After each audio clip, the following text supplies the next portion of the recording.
Erev Tov les Koulam, on continue sur notre lancée Bezrat Hashem Sivan Resh Nun Bet, Seif He, cette fois-ci, Seif He qui parle de tout ce qui a trait. Donc on parle de, je pour un petit topo pour rappeler, Jvitat Kelim. Est-ce que Jvitat Kelim, on doit faire reposer nos ustensiles ou pas?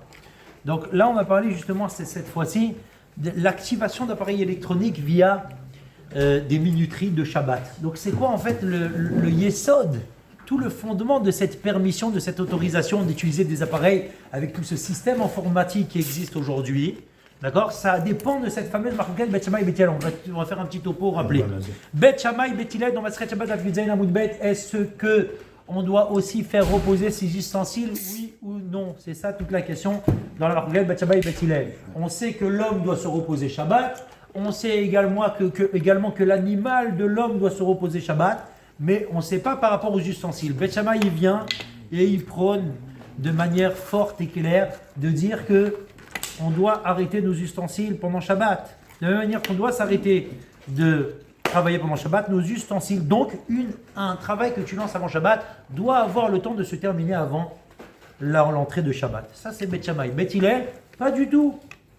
Tu peux très bien lancer un travail même s'il continue pendant Shabbat. Donc toute cette marquette, des fois, est-ce que on a ordonné de faire reposer des ustensiles ou pas? Entre Bet Shammai et Bet Hillel, la halakha c'est comme qui? Comme Bet Hillel. Et donc si la halakha est comme Bet Hillel, donc on a compris qu'on peut commencer un travail avant Shabbat qui va s'ensuivre, qui va continuer pendant Shabbat. Et la Gemara justement elle dit que tout ce héter de Bet Hillel, il englobe toutes sortes d'ustensiles. Vous avez un ustensile où le travail direct est fait à partir de l'ustensile. Mais il y a un autre ustensile qui reçoit le travail, comme par exemple la casserole qui est sur le feu. En fait, la casserole, elle ne fait rien, elle fait que recevoir la nourriture qui est dedans. Il y a le feu qui fait chauffer par l'eau avec le feu. Et bien, toutes sortes de travail donc sera permis. Très bien. À partir de ça, les Acharonim, ils nous disent qu'on a le droit d'utiliser le système informatisé d'aujourd'hui pour mettre des minuteries, de faire fonctionner des minuteries, de les lancer, comme ce qu'on avait dit donc la semaine dernière, de les lancer avant Shabbat, pour non seulement quand on commence une melacha avant Shabbat, mais même pendant Shabbat, ça va s'allumer, ça va s'éteindre tout seul parce que tu l'as lancé avant Shabbat. Très bien. Et une fois qu'on a compris ça, alors à ce moment-là, on passe dans la Gemara, on est toujours dans la Tro, la Gemara Daf Yutret Amud Aleph. Ça va apporter là-bas une braïta les mots suivants. En tochanin, en notnim chitim les tor arichaim. On ne peut pas mettre du blé dans un moulin à eau. Richaim shel maim. S'il n'y a pas suffisamment de temps avant Shabbat pour que ça fasse toute l'action. Donc là, c'est étonnant. On essaie de comprendre, mais c'est bizarre. Donc on va d'après Bet Hillel. Cette phrase, elle va d'après qui? Elle va d'après Bet Shammai ou d'après Bet Hillel? C'est pas possible. Sur ça, on a une marquette. Écoutez bien, ça va nous servir juste pour après. Rav Yosef et Rabba. Rav Yosef, d'un côté, il te dit, tu sais pourquoi on n'a pas le droit? Parce qu'il faut faire reposer ses ustensiles. Donc nous, on est très bien, on dit super, ça c'est d'après Bet Shammai. D'après Bet Hillel, il n'y a aucun problème. On peut très bien mettre du blé dans un moulin à eau avant Shabbat, il n'y aura aucun problème. Mais vient Rabba, et il parle lui aussi. Tu sais pourquoi on n'a pas le droit de mettre du blé dans un moulin à eau? Parce que Hashmarat Kol, ça fait du bruit. Comme tout ce bruit-là que tu as engendré le fait de mettre du blé juste avant Shabbat, ça c'est problématique. Si on va d'après Rav Yosef, ça inclut Bet Shammai et Bet Hillel. Qu'est-ce qu'on fait? Et là, attention, Marloket Rishonim. Est-ce qu'on va d'après Rabba ou Rav Yosef? Il y a le Rif Rabba ou Rabbi Doutam qui disent comme Rav Yosef. Et c'est comme ça qu'on va voir que le Shulchan Aruch va être posé avec la halakha, mais je me réserve pour après. Donc si on va comme Rav Yosef, du moment qu'il n'y a pas besoin de faire reposer ces ustensiles, tu peux mettre du blé dans le Richaim, le moulin à eau, juste avant Shabbat. Mais le Tosfot, Orzaroua, le tour, quand il a écrit le tour, d'accord, avant le Shulchan Aruch, le tour, fait partie des Rishonim. Qu'est-ce qu'ils ont écrit? Non, la halakha elle va comme Rav Yosef. Donc si elle va, comme Rabba. Si elle va comme Rabba, qu'est-ce qui va se passer? Eh bien, il y aura le problème de Hashmarat Kol, que quand il y a quelque chose qu'on entend du bruit, c'est pas possible de démarrer une melacha quand on entend du bruit. Même si on va d'après Bet Hillel, ça sera la fameuse marloquette Ashkenazim Sfaradim. Est-ce que lorsqu'on entend du bruit, on a parlé de la machine à laver la semaine dernière, on va en reparler. Est-ce que quand on entend du bruit, ça sera interdit ou pas? Shulchan Aruch, ben non, parce que moi je conseille comme, on va le voir tout de suite, comme le Rif Rambam Rabbeinu Tam, les 3 R, Rif Rambam Rabbeinu Tam. Tandis que d'après Tosfot Orzawa le Tour, ça va comme Rabba, ça sera donc les Ashkenazim. Alors passons au cas moderne. C'était juste l'introduction pour faire Khazara de cette introduction. Peut-être tu parles du problème du bruit. C'est quoi la base de ce problème? Hazak ou Baruch, je comptais en parler pendant le cours, mais tu as raison de le dire maintenant. Hazak ou Baruch. C'est quoi Hashmarat Kol lorsqu'il y a un bruit? Lorsqu'il y a un bruit, il y a des appareils donc, qui font du bruit. Et il y a ce qui s'appelle aussi Avsha Milta, c'est que la chose elle est reconnaissable, c'est que tout le voisinage peut entendre, la chose fait du bruit. Quand on dit la chose fait du bruit, c'est-à-dire qu'il y a le bruit, il y a 2 définitions dans le bruit. Il y a le bruit, ça fait du bruit, et ça fait du bruit, ça veut dire que les gens, ils disent, mais attends 2 secondes, il a activé un appareil pendant Shabbat.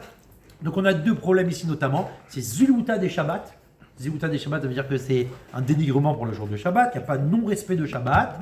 Et donc quand cette action elle devient publique aussi, on va penser que la personne elle fait une melacha. D'accord? Donc là vous allez découvrir à travers les cas modernes de suite. C'est parti. Est-ce qu'on a le droit donc l'activation de l'arrosage automatique? Des fois il y en a qui ont des jardins. Est-ce qu'on a le droit de le faire avant Shabbat, on allume l'eau et ça va continuer pendant Shabbat? Ou alors carrément il y a le système de minuterie aujourd'hui. Donc c'est l'arrosoir, c'est la lance d'arrosage, comme ça. Et aussi il y a le goutte à goutte, c'est les moyens modernes aujourd'hui avec le petit tuyau.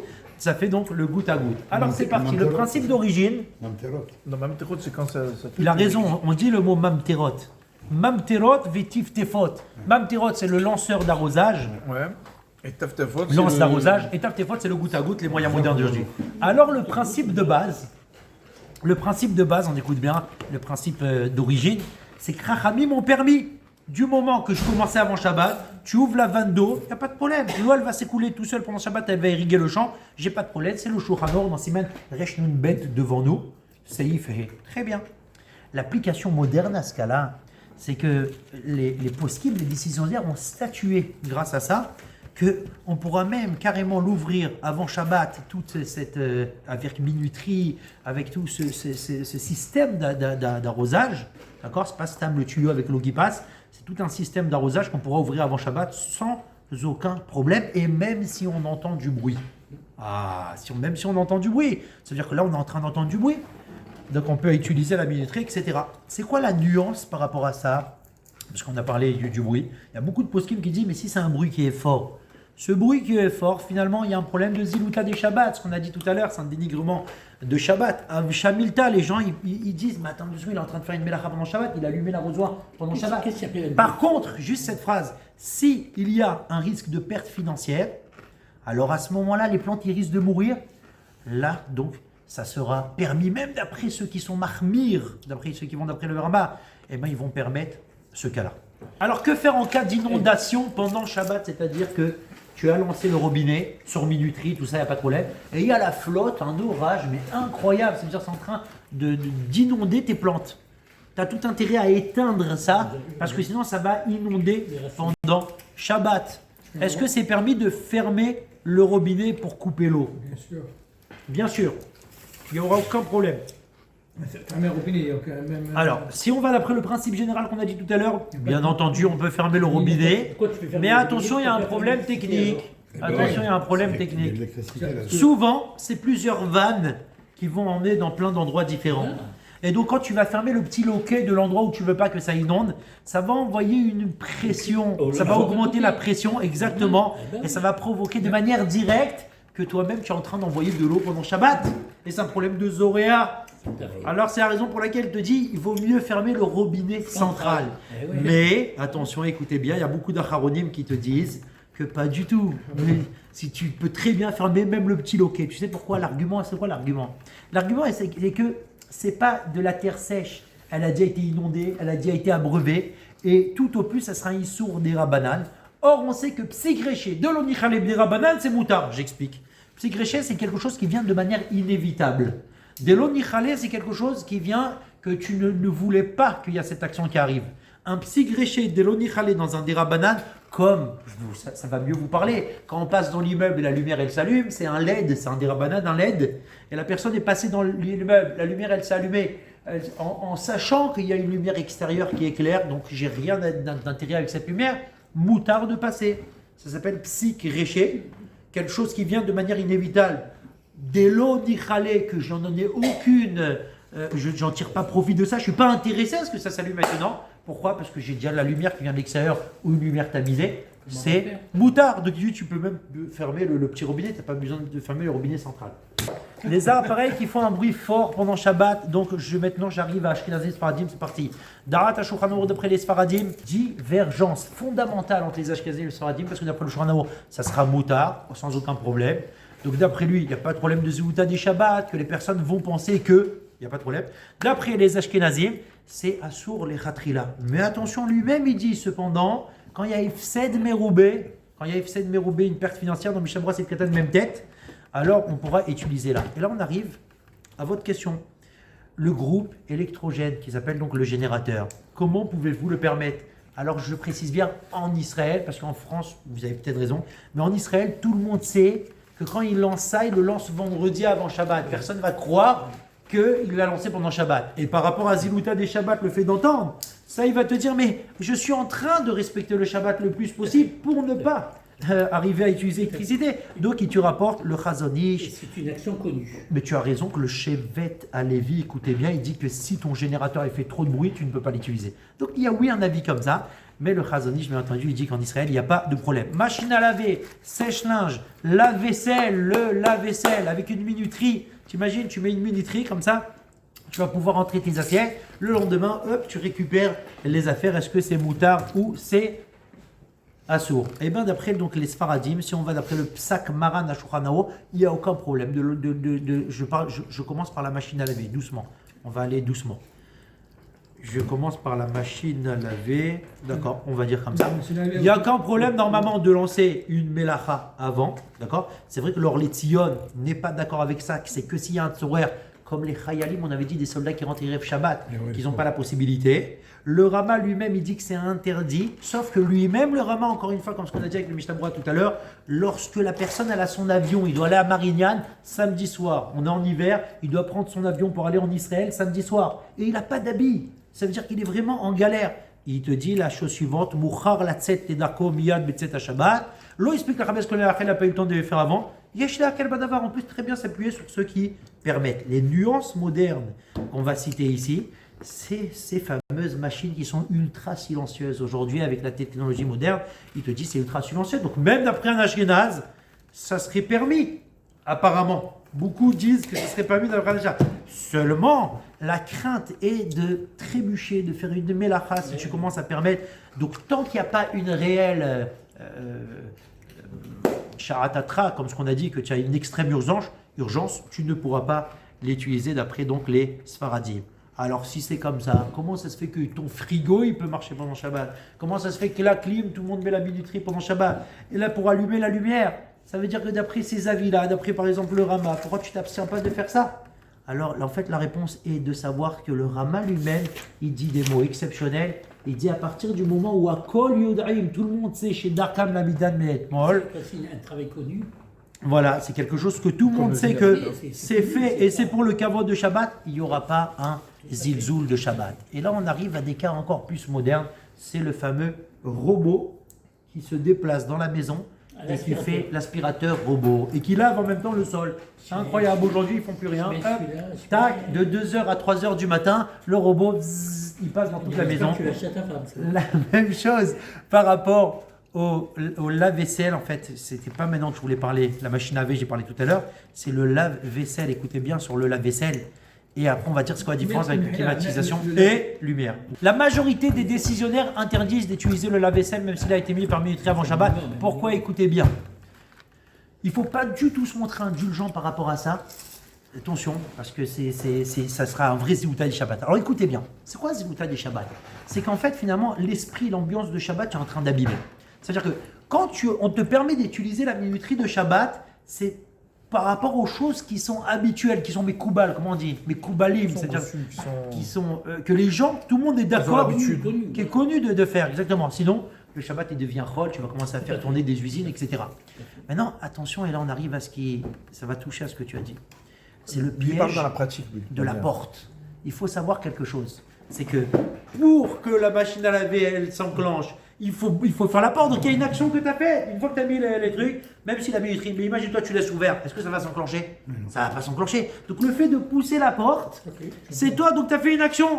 Donc tu as provoqué indirectement un travail interdit.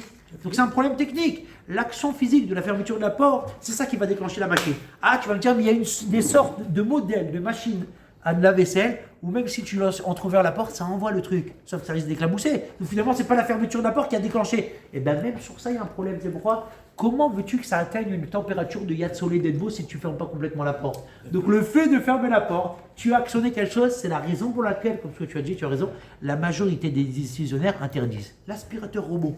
Là, vous allez être surpris. Moi, je suis d'accord. On a une divergence d'opinion. Sur l'aspirateur robot, Oui. ah ben ça commence bien. Hazak, alors on va voir sur ça. Il y a certains qui permettent, tu sais pourquoi? Parce que là, tu n'as aucune action, tu as raison. Il n'y a aucune action de l'homme. Il n'y a pas, tu dois fermer une porte ou quoi que ce soit. Le robot, il se balade dans la maison de 2h à 3h du matin. Mais tu sais même pas, toi tu es en train de dormir. Le lendemain, tout est lavé, tout est propre. Vous savez, c'est le robot. Il te fait en même temps l'aspirateur et en même temps le ménage. D'accord? Donc il y a beaucoup qui permettent, mais il y a d'autres qui interdisent. Vous savez pourquoi ils interdisent? Pour deux raisons. Une risque de petite panne avec les jouets des enfants qui se bloquent. D'accord? Et c'est vrai. Et des fois, il faut venir donc toucher un petit peu, tu sais, il faut bouger un petit peu. Donc, on dirait que j'en ai un à la maison, tu sais. Donc, il faut toucher un petit peu l'aspirateur robot. Et il y a surtout des fois, il y a des capteurs électroniques avec des caméras. Écoutez bien, dès qu'il y a un obstacle ou un mouvement dans la maison de quelqu'un qui passe, il change sa trajectoire. Et oui, c'est quelqu'un en train de passer, il ne va pas cogner ses pieds. En général, c'est dans la nuit. Mais il s'est levé pour aller aux toilettes. Il s'est levé pour aller aux toilettes, mais dès qu'il y a un obstacle, dès qu'il y a quelque chose. Donc finalement, Mais un obstacle, même. c'est problématique. C'est la raison pour laquelle l'homme, il influence en marchant directement, même pas indirectement. Donc ça serait problématique. Vaut Alors, mieux comment on peut ne pas le tolérer- faire. Comment on peut tolérer pour le robot et aussi pour la lumière? Razak. Et là, on arrive à l'étape d'après. Si c'est comme ça, comment ça se fait qu'on peut tolérer pour la clim, pour la lumière et tout ça? C'est bizarre. Voilà. Là, attention, là, c'est un système à 100% autonome. Il n'y a pas d'obstacle, ni de porte, ni de capteur automatique. C'est pas besoin Ça s'allume à d'appuyer. telle heure, ça s'éteint à telle heure. C'est pas Il n'y a besoin aucun problème. Donc, Zilouta des Shabbats, à part les problèmes purement techniques, Rabota, il faut savoir que ça, c'est un vrai Zilzoul de Shabbat. Ça veut dire que tous ces cas qu'on a cités, celui qui se montre laxiste sur ça, en fait, il dégrade un peu l'esprit même du jour de Shabbat. Et enfin, on termine avec tous ces machines industrielles dans les usines. Quelqu'un te dit, moi, je suis même pas là-bas. C'est à 20 km de chez moi. Je mets un système de minuterie, il y a toutes les machines, toute l'usine qui fonctionne dans ce quel problème? Hashmat, Kol, Afshan Milta, quel problème maintenant avec ça? À Bota, il faut savoir que même tout le Rav Ovadia Yosef, tout le monde écrit sur ça. Même s'il ne l'a pas écrit de manière explicite, le Halakha Borah, il a parlé sur ça. De programmer des machines d'une usine avant Shabbat, c'est strictement interdit. Ça veut dire qu'ici, on est dans un vrai zilouta des Shabbats. Ça veut dire que toi, ton but, il est commercial ici. Tu vas utiliser un principe, une faille dans l'Halakha pour faire un but commercial, même si c'est discret, même si c'est silencieux, tu peux pas. Il n'y a pas plus grand dénigrement du jour de Shabbat que faire tourner. Sinon, tu fais tourner toutes les usines de monde des Juifs pendant Shabbat. C'est pas possible. C'est quoi la règle d'or qu'il faut retenir à Botaï? C'est que si c'est un besoin lié au Shabbat, pour l'honneur du Shabbat, pour le profit, pour le kavod ou le reneg de Shabbat, mais ça oui, ça tu peux l'utiliser. Mais si c'est des choses qui n'as pas forcément besoin, on n'utilise pas. Et enfin, le réveil de Shabbat. Enfin, le réveil. Tu m'as réveillé avant Shabbat. Et pareil, cette horloge murale, quand j'étais chez mes grands-parents, toutes les heures rondes, ça sonne. Ting, ting, ou alors les demi-heures. Est-ce que finalement il faut la retirer avant Shabbat, enlever la pile, faire quelque chose par rapport à cela? Je dis l'horloge murale, c'est quoi? C'est permis. Il y a quelque chose de très très vieux de l'époque, une vieille horloge mécanique avec des poids. Tout ça, personne ne viendra soupçonner qu'il a réglé pendant Shabbat ou qu'il n'y a pas un zilzoul de Shabbat. Pareil par rapport au réveil du matin. Le réveil que tu vas prendre, la majorité permettent. C'est vrai, il y en a qui interdisent. La majorité permettent parce que finalement, ceux qui veulent interdire, ils disent que ça, comme ça s'entend à l'extérieur, il peut avoir un problème. Mais un réveil normal, c'est permis. En plus, de nos jours, tout le monde sait justement parfaitement qu'il a été réglé avant. Il n'y a pas un problème qui a été fait pendant Shabbat. Maintenant, comment le prendre quand on met son réveil portable? C'est un mouktsé chez Chisronki, c'est un mouktsé qui est d'un niveau, d'un degré plus que qu'il est chez Martoliso. Comment je peux le prendre? Ça me dérange, je ne peux pas l'éteindre pendant Shabbat. Il faut le prendre béchinouille.